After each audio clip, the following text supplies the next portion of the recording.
नमस्कार दोस्तों, स्वागत है आप सभी लोगों का स्टडी ग्लोस पर। पिछले कुछ दिनों से केवल एक ही हवा चल रही थी और वो थी G20। घर के अंदर जो छोटे बच्चे हैं वो भी ये पूछा करते थे कि आखिरकार ये G20 क्या है, जिसको आप लोग हर समय मोबाइल पर और टीवी पर देखा करते हैं। बच्चे इस उम्मीद में थे कि कब ये G20 समाप्त होगा और हमारा कार्टून नेटवर्क चलेगा। हालांकि कुछ दिनों से यह प्रतीत हो रहा था कि गणित के कुछ अक्षर जो है वो 20 से शुरू हो रहे हैं। 1 2 3 4 की गणित जो है वो भूली जा चुकी है। और ऐसा हो भी क्यों ना, क्योंकि G20 की डिक्लेरेशन को सक्सेसफुली साइन कर दिया गया है उसके मेंबरिंग कंट्रीज के द्वारा। लेकिन जिस हर्ष का अनुभव, खुशी का अनुभव हम लोग कर रहे हैं, वो इसका अनुभव कहां कर पाएंगे जिन्होंने इसके अंदर पार्टिसिपेशन नहीं दिखाया है। क्योंकि झंडे पर चांद होना और चांद पर झंडा होना, इन दोनों के अंदर डिफरेंस है। क्योंकि वो लोग खोए हुए हैं अपने दूसरे मंसूबों के अंदर, जिसको हम लोग कहते हैं टेररिज्म।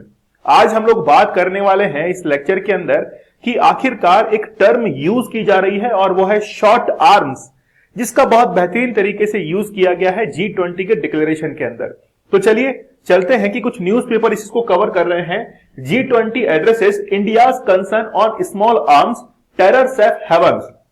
और खास तौर पर जम्मू कश्मीर और पंजाब के अंदर जो पिछले कुछ सालों के अंदर ड्रोन से जो अटैक किए गए हैं उसको कंडेम किया है भारत ने।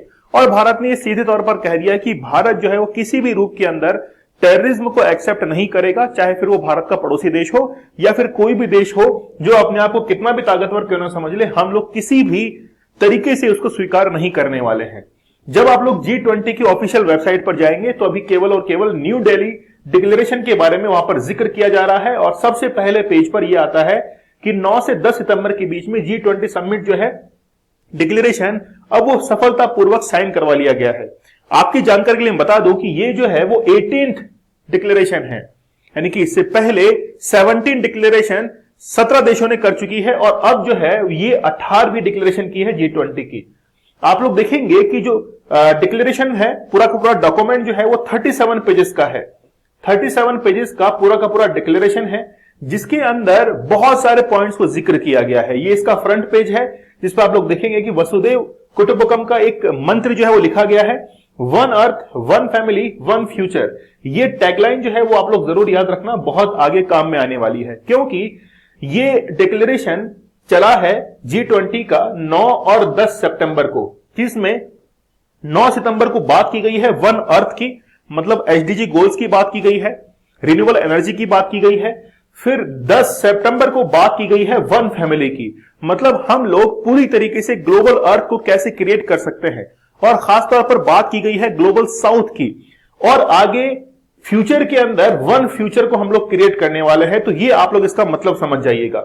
अगर हम लोग इसकी पीडीएफ पर चले, डॉक्यूमेंट पर चले, तो कुल जो है वो इसके अंदर 10 पॉइंट जो है वो ऐड किए गए हैं। सबसे पहला पॉइंट जो है, जिसको ए पॉइंट नाम दिया गया है, strong sustainable balance and inclusive growth, ये इसका पहला पॉइंट है।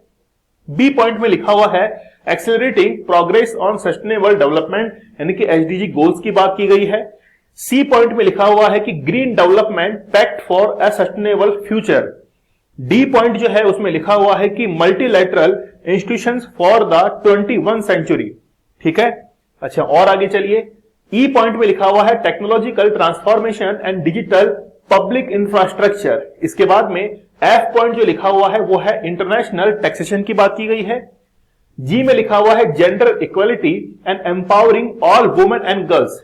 इसके साथ में ही एच जो पॉइंट आप लोग देखेंगे वो लिखा हुआ है फाइनेंशियल सेक्टर इश्यूज के बारे में। फिर है आई पॉइंट, जिसको हम लोग डिस्कस करने वाले हैं, countering terrorism and money laundering के बारे में लिखा हुआ है। और इसके बाद में है जे, जिसमें लिखा हुआ है कि creating a more inclusive world. तो टोटल 10 पॉइंट जो है इसमें डिक्लेयर किए गए हैं। आज हम लोग जिस पॉइंट पर बात करने वाले हैं वो है countering terrorism and money laundering. ये जो है इसको लगभग 2 पेज की जगह दी गई है। पूरे की पूरे डिक्लेरेशन में 2 पेज की जगह दी गई है और हर लाइन जो है वो शुरू होती है कि we condemn terrorism, we strongly condemn all terrorism act, यानी कि शुरुआत जो है वो लाइन यहीं से हो रही है। इसके बारे में हम लोग जिक्र करेंगे कहां कहां जो है इसको कवर किया गया है।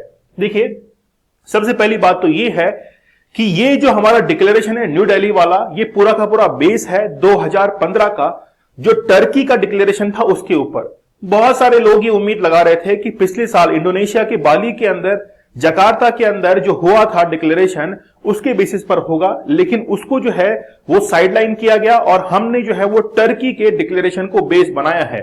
क्योंकि पिछले साल बाली के अंदर जो हुआ था वहां पर केवल एक ही हो हल्ला था और वो था यूक्रेन एंड रशिया के वॉर। उस डिक्लेरेशन के अंदर यूक्रेन के जो राष्ट्रपति हैं ज़ेलेंस्की, उनको इनवाइट किया गया था और उन्होंने जो है वो अपनी पूरी मन की इच्छा की थी और रशिया की बहुत बुराई की थी। इस बार जो है इंडिया ने जो स्टैंड लिया है उसकी वाकई में तारीफ करनी पड़ेगी। इंडिया ने जो है रशिया को कंडेम नहीं किया है, किसी तरीके से कोई बुराई नहीं की है, क्योंकि रशिया ही वो पहला कंट्री था जिसने इंडिया को सबसे पहले एज ए कंट्री, एक देश के रूप में नामित किया था। बाकी सभी देश जो थे वो भारत के विपक्ष में खड़े थे। रशिया हमारा पुराना मित्र है, इसलिए भारत ने दोस्ती निभाई है और रशिया की कोई भी बुराई जो है या फिर यूक्रेन और रशिया के बीच में जो भी चल रहा है इसका कोई जिक्र नहीं किया गया है।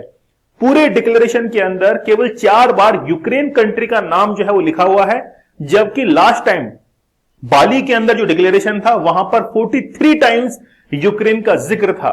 मतलब उसको हमने पूरी तरीके से साइडलाइन कर दिया है। खास बात यह है, बहुत महत्वपूर्ण बात है जिसकी मैं पहले जिक्र कर रहा था कि झंडे पर चांद होना और चांद पे झंडा होना। उसका अर्थ यह है कि G20 के डिक्लेरेशन के कंक्लूजन पॉइंट के अंदर लिख दिया गया है कि we also congratulate India on the successful landing on the moon 23 August 2023। Declaration के अंदर यह बात लिखी हुई है, मतलब हमेशा के लिए गोल्डन वर्ड्स के अंदर यह बात जो है वो छप चुकी है। इसके बाद में लिखा हुआ है कि आगे जो है 2024 के अंदर ब्राजील के अंदर, फिर साउथ अफ्रीका के अंदर और 2026 में यूनाइटेड स्टेट्स के अंदर ये मीटिंग जो है वो होने वाली है और साइकिल जो है वो यूं ही चलता रहेगा। तो मून मिशन के बारे में जो है वो इसमें जिक्र किया गया है, कांग्रेचुलेट किया गया है इंडिया को। चलिए आते हैं हम लोग अब अपने पॉइंट पर। टेररिज्म एक टर्म यूज की गई है जिसको बहुत बार जिक्र किया गया है, small arm small arm small arm. ये स्मॉल आर्म जो है वो क्या चीज है?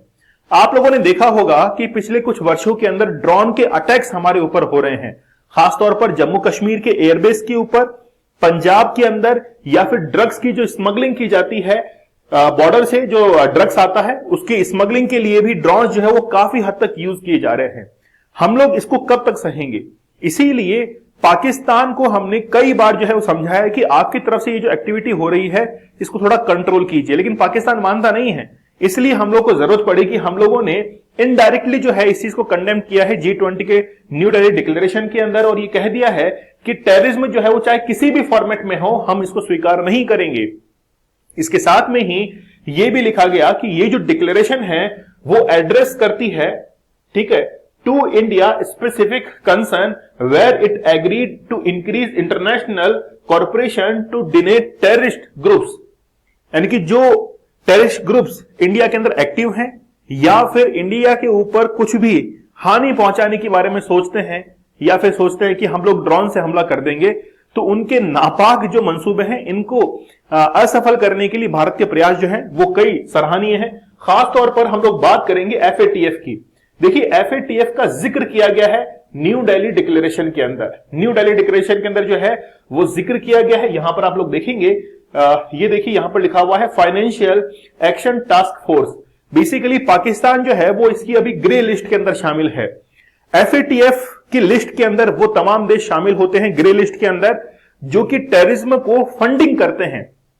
टेररिज्म को फंडिंग करने मतलब जैसे वेपन्स को वो सप्लाई कर रहे हैं, उसके लिए जो है वो फाइनेंशियली सपोर्ट कर रहे हैं इनडायरेक्टली या फिर डायरेक्टली। इसीलिए पाकिस्तान को लगातार जो है तुर्की के साथ में जो है वो ग्रे लिस्ट के अंदर लगातार जो है वो शामिल करते रहे हैं। तो FATF financial action task force जो है इसको और स्ट्रॉन्ग करने की जरूरत है। बहुत सारे देश ऐसे हैं जिसको इसके अंदर शामिल करना जरूरी है और इसको थोड़ा सा हार्ड करने की जरूरत है। The new Delhi declaration builds upon the 2015 Turkey declaration. तो ये पूरा का पूरा न्यू दिल्ली डिक्लेरेशन जो है वो बेस है किसके ऊपर? 2015 के डिक्लेरेशन के ऊपर। आई होप आपके जहन से ये टॉपिक जो है वो क्लियर हो चुका होगा कि टेररिज्म जो है इसको हम लोग किसी भी फॉर्मेट में स्वीकार नहीं करेंगे। बहुत अच्छे से न्यू दिल्ली डिक्लेरेशन के अंदर लिखा गया है।